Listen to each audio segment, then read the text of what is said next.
బంగారాన్ని శుద్ధమైన బంగారం అని చెప్పాలంటే నిప్పుల్లో పెట్టాల్సిందే కదా, కరిగించాల్సిందే కదా. స్వర్ణకారుడు చిన్న పుడక లాంటి సాధనం పట్టుకుని దాన్ని అలా పాదరసంకి తిప్పినట్టు ఇలా తిప్పాల్సిందే కదా, లేకపోతే మంచి బంగారం ఏదో మనకి తెలుస్తుందా?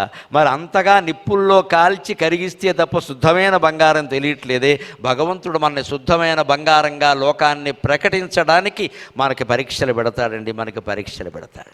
ఆ పరీక్షలకు తట్టుకునే సాధనం ఒక్కటే. జీవితంలో ఇంకా ఎన్ని పరీక్షలు పెడతావమ్మా? పెట్టు, నాకేం పర్వాలా.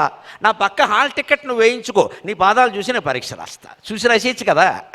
ఇవాళ కష్టపడి చదివి రాసిన వాడికి 90 మార్కులు వస్తే వాడు మోచేయి పైకెత్తే చూసి రాసిన వాడికి 70 మార్కులు వస్తున్నాయి, వాడికి సీటు వస్తుంది. అందుకని అమ్మా జగన్మాత, నువ్వు నా పక్కన హాల్ టికెట్ నెంబర్ వేయించుకో అమ్మా, నా పక్కనే ఉండు. జీవితంలో ఏ పరీక్ష ఎదురని నీ పాదాలకేసి చూస్తా, అప్పుడు నేను చూసి కాపీ కొట్టేస్తా. నీ పాదం ఏం చెబితే ఆ పని చేస్తా. అమ్మవారు కాపాడదా? ఆ మాత్రం నమ్మకం ఉండద్దా భగవంతుడి మీద?